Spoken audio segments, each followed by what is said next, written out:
There's no way the guy I know believes in singling out an entire religion as a bad guy. I'm not in charge. You are an immigrant. How can you come to this country and then work to deprive other immigrants of their rights? You live in a bubble. Elites like you don't understand the concerns of everyday Americans. Says the guy with the family crest. I am an everyday American. The Muslim registry. Most everyone I grew up with would. My sorority sisters would. Hell, once upon a time, I would have too. FBI work taught me better, but still, I understand. You apologizing for those people? Those people are a part of this country. If you ignore their voice, how can you expect them to hear yours? Look, I'm not saying they're right. I'm saying they have a right to their opinion. The real America. Two blonde people arguing the merits of my freedom instead of letting me have it. The fact that this is even happening is an atrocity. We've learned nothing from history. I'm afraid to cross the aisle when it matters, but the nation is already reacting on both sides. Pro and anti-Muslim protests are already forming. I can't afford to alienate my base. You won't be if you give your district a big enough win on the employment front. Say a new McGregor Wyatt plant and 1,000 jobs go with it. I have to worry about my job first. I just can't take the risk. My apologies. I'm not just a Sikh or a woman. I'm a red state Democrat. That's 3 strikes.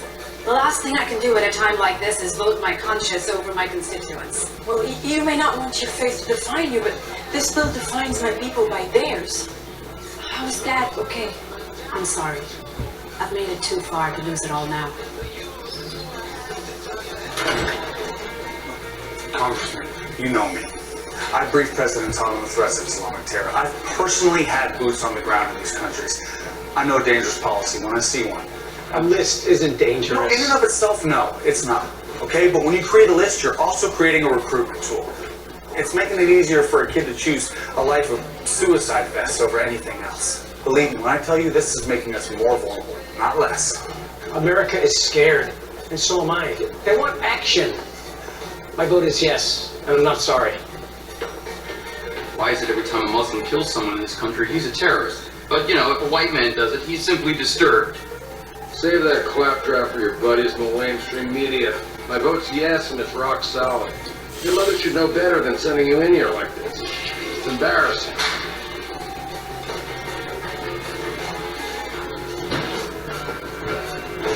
Felix, you sent us after the wrong congressman. Did you have a nice field trip today? It's nothing personal, just politics. But I want to say thanks. I had a lot of undecideds who hate your mother, and seeing you do her dirty work help bring them home. It won't even be a narrow margin now.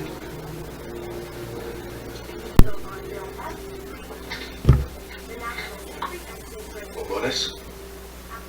My mother sends them every week. No?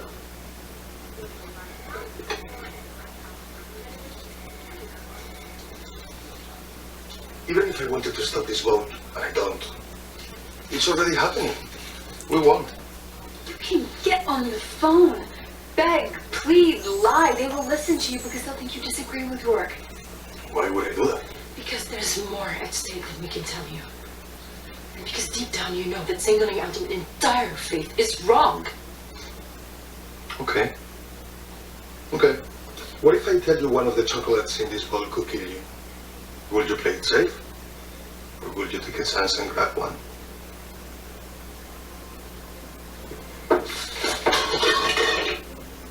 These are people we're talking about, not cheap political props. Mr. Cordoba, Felix. you're from Madrid, right? Your father is the ambassador to the United States. So, You lived in Madrid in 2004. what are you still doing here? If memory serves, your sister, she died at the Al-Qaeda train bombing. Look, this is not about my sister. All hate comes from somewhere. I do not hate Miss Amin. I just know myself what terrorism can do if it's not eradicated. So do I. So do I.